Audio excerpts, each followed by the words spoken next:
Just wrap your heads around that. Wrap your heads around the fact of, ask yourself, what makes great light? What is flash better than LED at? What do we have to do to flash to make it look nice? Do we have the light source close to our subject or far away?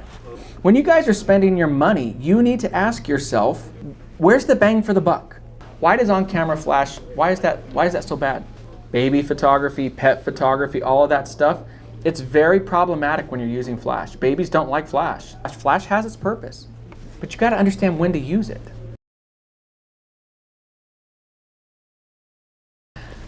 I saw a catalog for a photography store, and it had a 70 to 200, and it was like $2,000. And then it had a 70 to 300, and it was $300. And I said, what idiot would pay for the 70 to 200? Little did I know. Little did I know. What idiot would pay $400 for an LED? Little did I know. Right? Guys, light is not all created equal. I hate to break it to you. The benefit of LED lighting is it gives us the ability to see what we're going to get. It gives us the ability to change our color temperature to get it right in camera. It gives us the ability to not have any recycle time. It gives us the ability to create movie-type lighting, cinematic-type lighting, portraiture, Rembrandt lighting, profile lighting, loop lighting, monster lighting. It gives us the ability to create some beautiful stuff, right? Who here shoots DSLR? The rest of you guys are mirrorless? Wow. Viva la revolución. Okay. I remember when I switched to Sony 3 years ago, it put everybody in a tizzy fit, right? This is a fad. It's so style bad. What an idiot. I'm still here, baby. Right? When I switched to Sony, it had how many full frame lenses? 2, and they sucked. Now they have 30 lenses or something crazy, and the lenses are ridiculous. The reason I bring that up, I'm not here to talk about mirrorless today, but I heard the same things when I started shooting LED. Oh, it'll never do this. Oh, I've heard this before. Oh, LED flash. That'll never replace flash. Oh, I've heard that before. I've heard that before. See, the benefit of shooting with an LED and a flash combination is it is so much better than shooting with a flash that happens to have a model lamp. How beneficial are model lamps, guys? 0? Is that what you said? Yeah, they're no good. They're at best, they're okay with getting us or helping us to acquire focus. That's at best. But that's usually hit and miss. When I'm shooting a wedding or when I'm shooting an event, even before the Neo 2 came out, I've always shot with one of the Neos, right? Or ever since they've been around, I should say. Before Neo, just to be straight up with you guys, I was shooting Sony LEDs. I've been shooting LED for 9 years. I've been a pro for 10. And year 1 into my business, I said, you know what? I watched the presentation and I said, I'm gonna do this. I think this is the future. I'm big into always finding what's coming next. Guys, how much has strobe technology changed? How much? In like the 20, 30, 40 years since any of us have even touched a camera? Hardly at all. Just kind of reminds you of DSLRs, right? Complacency, not evolving, lack of innovation. What's happened? Things are changing. Same holds true with LED flash, guys. Let's name some of the benefits of flash. What is flash better than LED at? Power. Absolutely. Absolutely. Flash is a pure strobe is better than LED at power. Yeah, distance, absolutely. Absolutely. Distance and power, it's just stronger. But you know what the craziest thing about flash is? What do we have to do to flash to make it look nice? Diffuse the hell out of it. It's like having a car that's like 600 horsepower, but you can only drive 30 of the horses. That's what we do. Oh, I got a 600 watt second. I got a 1,000 watt second monolight. Yeah.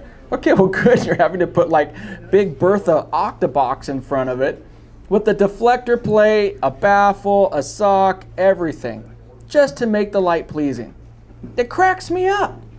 I remember when I first got into monolights and I'm like, wait a minute, when I fire it on, wow, that looks awful.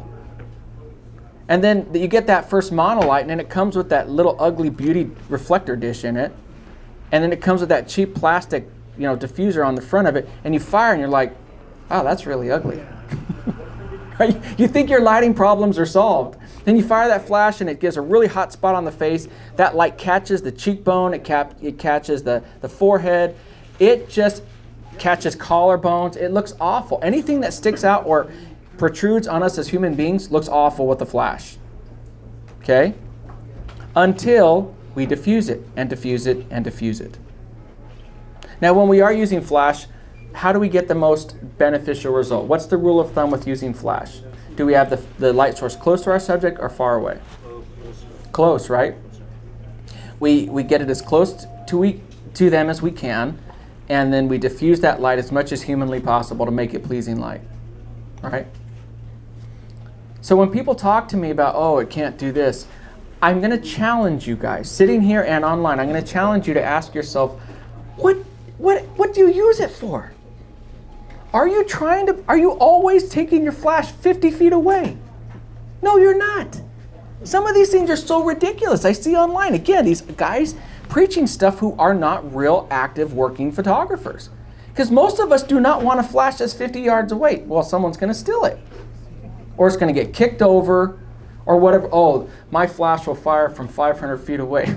Congratulations. You never do it. It's these meaningless specs. Meaningless specs. How far away do we put our flash? 99.9% of the time. How far away? A couple feet. Yet we're obsessed with how far we can put our flash. Yes, I have a video out there right now that was out 2 years ago of me screaming in the ocean as I'm doing the wedding couple, right? I'm shooting the wedding couple, and yes, the flash is 10, 15 feet away from them. Yeah, you shoot that kind of crap? Yeah, you need a flash that does it. Do I think that the rhodolite is the answer for everything? No. It's about 80% of what I do. When you guys are spending your money, you need to ask yourself, where's the bang for the buck? Because my house is completely overflowing with the 10% of the time gear. You ask any pro how many lenses they use on a daily, weekly, monthly basis. How many do you think they use? 2, 3. You know how many lenses I own? I think I'm not exaggerating. I think I own about 60 or 70. Not saying it to brag. I mostly own them for YouTube purposes because people say, hey, can you do a video on this or whatever, so I'll get the lens. But I find myself taking less and less and less lenses every time. Well, the same holds true for lighting. You guys ever buy a piece of gear that you hear it's going to be the latest and greatest, and then you're only going to use it at one point in time, like, again, 10% of your work? You're not going to do it. But what is your go-to kit? That's what we all want to know, right? What can I take around with me and get a shot almost anywhere? So yeah, if I have a Neo 2, I can shoot inside of here. I can shoot outside if I'm close, right? If it's strong daylight like right now, I have to be close. I do, because it's crappy lighting. Guess how I make that better? What do? What did I just talk about earlier? I diffuse it. I add the flash. Problem solved. Oh, well, that really sucks. You have to diffuse it. Oh, it sucks that I have to make light great. You understand how ridiculous these statements are? Oh, I can go out there with the flash and overpower it. That's fine. You're still going to have horrible specular highlights. Because no matter what you do, that sun is still hitting their face. Unless you diffuse that light. No matter what you do, no matter how strong your flash is, unless you diffuse that light, you will have horrible specular highlights on that shot. Just wrap your heads around that. Wrap your heads around the fact of, ask yourself, what makes great light? And great light is made by cutting out the bad and adding the good. See, when I do my videos, when I do my work, everything that I do is I want to mimic the effects of great natural light. Have you guys seen my video I did with Maddie in London? I put the Neo 2 on my camera and I shot it on camera flash. What do we always hear about on camera flash? It sucks, right? Horrible. You guys see that shoot I did with Maddie with that flash? That was ridiculous, y'all. I mean, those shots were ridiculous. I love those shots. Those shots worked because I had a very soft light source. Why does on-camera flash, why is that so bad? What's that? It's small, right? It's harsh light. It's very harsh. It's red eyes. It's red eyes. It's all of the things that we don't want, right? The Neo 2 doesn't do that. It doesn't do that because it's a round light source, because it spreads the light so much more evenly. Okay? When we shoot with the flash and we go and we're shooting horizontal, do we get the same results shooting horizontal as we do shooting vertical? What happens to flash when we shoot it vertical? Let's just get real. On-camera flash. It's awful. When you put a round light source on your camera and it's sitting there and you go vertical, guess what you get? A round light source. The exact same light patterns. You talk about being able to be at an event and shoot vertical, shoot horizontal, do whatever the heck you want to do, and no matter what you're doing, you're getting great light. That's the kind of stuff I'm talking about. So when Rotolight and I started working on this stuff together, I said, hey, give me a light that does what all these cool new products out there do, all these great flashes that exist. Give me something that has a receiver built inside. Give me something that has high-speed sync. Give me something that I can fire and I can control the light output and I can control how this light works for me. And they did it. I said, give me a light that's powerful enough to use in most situations. Right? Because again, back to what I said, is the Neo 2 as strong as a speed light? No. What's the light quality coming out of a speed light? It sucks. So we're comparing, it's like comparing and saying, well, it's not as strong as this, but it's not as strong as bad light. Which doesn't make sense to me. We're talking about it being you want to create good light. When you guys are looking at light out there, I want you to look at light not in terms of how strong it is. It's a matter of finding the right amount of light. We're going to take a break in about 5 minutes here, guys. I'm going to go through and then we're going to do a demonstration with the light. I'm going to show you guys some pictures and show you guys what I'm talking about. Before we do that, I want to get some questions from you guys. What is it that you want to learn the most? How can I help you the most today? I bought a really nice softbox from here, Interfit, and I bought it months ago, and it's just sitting in my room, and I'm like, one day I'm going to use it. No, you but won't. As soon as I turn it on, and I'm like, well, that light is only hitting one space, and if you move a little bit away this way or that way, then half of your picture is a complete different, Well, you're absolutely right. That's another bad characteristic of flash is when we use modifiers in flash, when the flash fires it has a very distinct light pattern. And we can see where the modifier covered and where it didn't cover. That's another benefit that you'll see that we'll work on with a Neo is it's such a wide throw because traditional lights, it's very directional. It's right at them. Whereas with the Neo, it comes up, or the EOS, it comes up and it's completely flat. So it's giving coverage from head to toe. And so it's not throwing that light. I mean, I can't tell you how many shots that I had ruined and I'm trying to Photoshop and clone out and do all this craziness, trying to clone out where the flash hit and where it didn't hit. So when I work with babies, they're moving this way, that way, forward. So it's kind of difficult. Like that's what I want to learn from lighting. How do I set it up in a way where wherever they move, it's going to be consistent? So the question is, how do you set up lighting? You shoot babies. How do you set it up to where wherever they move, it's consistent? That's LED lighting. That is. I mean, that's LED lighting to a T because the problem with shooting flash in an environment like that is because if the baby's moving or crawling around or rolling around, whatever the baby does, when that flash fires, that's very frustrating because the baby moves. You're like, oh, that's a great shot, but the baby moved. See, what do you shoot with? You shoot Canon? Yeah. I knew it. So you just look like a Canon shooter.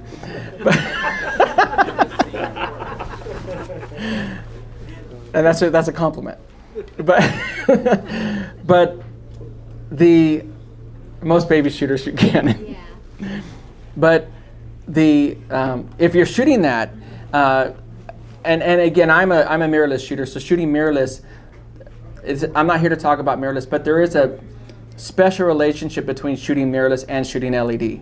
The truth is, what you see is what you get is so true with LEDs and mirrorless. It's a game changer. You go from taking, at a set, how many shots do you normally shoot at a set? Let's say it's an hour. I don't know. 300? More. Oh, perfect. It gives you the ability to really cut down your shots. And even if, all the jokes aside, stay with Canon, I'm sure it's awesome. I mean that. All the jokes aside, you will drastically reduce your image count just shooting LED, because you're going to be able to capture. There's no recycle time loss, and not to mention the fact, photography like baby photography, pet photography, all of that stuff, it's very problematic when you're using flash. Babies don't like flash, right? I shot a lot of baby photography. I've never published much of it because I shot it just for all the brides. I'd shoot a bride, she'd get married, have a baby. Hey, Jason, come shoot my baby. Okay, great. So I did a lot of it. And you put the baby on the bed, the mom feeds the baby calms down, the baby sleeps, then you're gonna take pictures and you fire a flash, boom, baby wakes up, mom punches you, and you run out of the house, right? You don't have that with LEDs, right? You don't have it with pet photography. I was in Honduras and there was macaws, and we're shooting these wild birds. You bring out that flash, you fire that flash, bird's gone. Flash has its purpose. And the Neo 2 is a flash. But you gotta understand when to use it. So for somebody like you, for baby portraits, all of this stuff, that's where the LED would be key. And just to put a few things out there, the Neo 2 is about twice the power output of the Neo 1, just in LED mode. And it's also, when we talk about light quality, we're talking about the color rendition index. The way that the color rendition index, for layman's terms, all it means is it's how well it mimics natural light, the look of natural light. And the Neo 2 for everything is a 95%, and for skin is a 99%. It's leading in the industry. In other words, guys, it looks like natural light. It enables you to create beautiful imagery. I'm going to do that baby shootout with another photographer in a couple weeks. She's shooting at natural light, which is great. If I walk into that room and the lighting is perfect with that natural light, I'm just going to shoot natural light too. But what happens if it's raining? I'll set up the Neo, diffuse it. It's going to look like natural light coming in from a window. I'm good to go. Again, something the movie industry would do. They shoot day or night, doesn't matter. That's how they make money, right? Anything else out there that you guys want me to talk about? Work well, I'll tell you. So the question at home was he's trying to use a traditional strobe in a club environment. That's again where LED is going to kill it. It's going to destroy a flash in regards to the quality of work that it produces. Because just from a simple standpoint of, do you know how many shots you're going to miss because it won't focus? I mean, that's why I want photographers to think just common sense. I'm walking through, and I've shot clubs, but I've shot a lot more weddings. Same environment. And there's usually not a lot of light. And when there is light, guess what? It's some nasty pink or purple light coming from the DJ disco ball. Oh, I'll shoot natural light. Go ahead, their face is going to look like Avatar. Okay? Or do you want to use light and control your light? So I'm walking through a club. If I have that Neo, every single shot I take is perfect. Every shot. Either in LED mode or flash. And you can keep it at 100% in LED mode and then fire flash and you get double the output. So if you need to fire flash, you can do it. If you need more light, you can do it. That's what I love about it. So I can keep it on LED mode. In that straight LED mode, it's 3 to 4 hours on a full set of batteries, just AA batteries. Don't play me with that stupid proprietary battery that's $300. I don't want to play that game. Not for a light that size. Put that light on, put some AA's in it, you're rocking and rolling. So the question is, can a continuous light source last that long with AA batteries? Yeah, well, it's 6 AA's. Now we're not talking about the cheap guys. Let's just be honest. We're not talking about the cheap Costco batteries. We're talking about 2,700 milliamps for rechargeables or lithiums. But lithiums, honestly, you're going to waste so much money, you're just going to scream. That's what I did. I wasted tons of money and I went to the PowerX. Yep. So you recommend just putting it on the hot shoe, the Neo? Well, it just depends. As an LED maybe? If I were to shoot another wedding, which at some point I will, I have one in Germany next year at a castle. That's going to be pretty sweet. Again, well, the question is if they complain about flash or anything in their face, bright spots, When you use, that's the benefit of something like the Neo 2 is the distance. You can get further back.